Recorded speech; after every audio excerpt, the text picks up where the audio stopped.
ஞானம் மட்டும் போதுமா? இல்ல தியானமும் சேர்ந்து பண்ணணுமான்னு நம்ம நேயர் ஒருவர் கேக்குற கேள்விக்கு, நம்ம ஐயா என்ன பதில் சொல்றாருன்னு பார்க்கலாமா? ஒரு வருஷத்துக்கு முன்னாடி எனக்கு ஒரு பிரச்சனை இருந்துச்சு. அதெல்லாம் பார்த்துட்டு இப்ப எனக்கு டோட்டலா கிளியர் ஆயிடுச்சு. ரொம்ப நல்லா இருக்கு சார் இப்ப. சரி. ஆனா உங்க புக்க படிச்சதுல ஒரே ஒரு சின்ன சின்ன 2 டவுட் இருக்கு சார். அது கொஞ்சம் மைண்ட் டிஸ்டர்பா இருக்கு. அந்த டவுட் தான். உங்களுக்கு நீங்க இப்ப ஃப்ரீயா இருக்கீங்களா சார்? நான் ஃப்ரீயா தான் இருக்கேன். சொல்லுங்க. சார் இந்த ஞானத்த பத்தி புக் ஃபுல்லா படிச்சேன் சார்.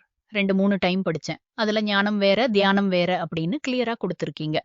ஆனா அதே புத்தகத்துல கடைசியா தியானம் பண்றதுனால மன ஆரோக்கியம் வருது, உடல் நல்லா இருக்குன்னு பேசியிருக்கீங்க. இது எனக்கு கொஞ்சம் கன்ஃப்யூஸா இருக்கு சார். இல்ல, அது வந்து ஒரு டெம்பரரி ட்ரைனிங் மாரி தான். இப்ப நீங்க நடந்து போகும்போது, நடக்கிறதுக்கு கால் போதும்.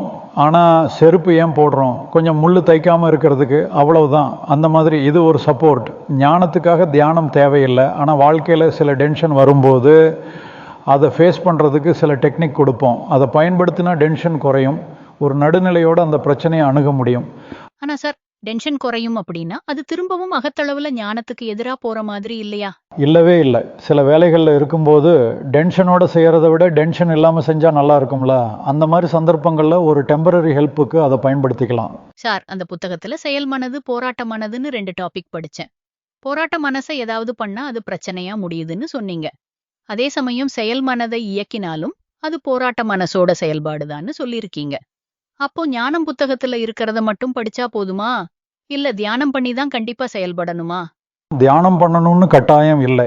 மனசு சுதந்திரமாக இயங்குறது என்னன்னு தெரிஞ்சுக்கிட்டா போதும். நம்ம மனசை நல்லா வச்சுக்கணும்னு நினைக்கிறதே ஒரு முயற்சி தான். அது கூட தேவையில்லை.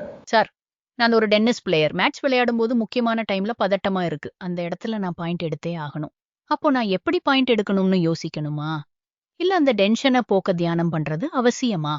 உங்களுக்கு ஞானத்தில் முதிர்ச்சி இல்லைன்னா இந்த மாதிரி தியானங்கள் ஆரம்பத்தில் உதவி பண்ணும். உங்க புக்க ஃபாலோ பண்ணதுக்கு அப்புறம் டென்ஷனா இருக்கிற மாதிரி தான் இருக்கு. ஆனா நான் ரைடு போகும்போது என்ன பண்ணணுமோ அத கரெக்ட்டா பண்ணிட்டு வந்துடுறேன். ரிசல்ட்டும் வருது சார் எனக்கு. அப்போ அதுவே ஓகேன்னா அதையே ஃபாலோ பண்ணுங்க. தியானத்தோட ஹெல்ப் வேணும்னா ட்ரை பண்ணுங்க. இல்லைன்னா இப்படியே கூட இருக்கலாம். தியானம் பண்ணியே ஆகணும்னு எந்த கட்டாயமும் இல்லை. சரிங்க சார். இன்னொரு டவுட். தீய பழக்கத்திலிருந்து விடுபடுறதுக்கு உங்க புக்க படிச்சேன். அந்த பழக்கத்த அக்செப்ட் பண்ணிக்க சொல்றீங்க. ஆனா அது பெரிய கெட்ட பழக்கமா இருக்கும்போது, அத அக்செப்ட் பண்ணா என் லைஃபே போயிடுமே சார்.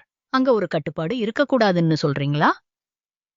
ஆமா, நீங்களா உங்களுக்குள்ள போராட்டம் நடத்தக்கூடாதுங்கிறது தான் பாயிண்ட். அகப்போராட்டமா மாறிடக்கூடாது. நான் அந்த தியான ஆடியோ அனுப்புறேன்.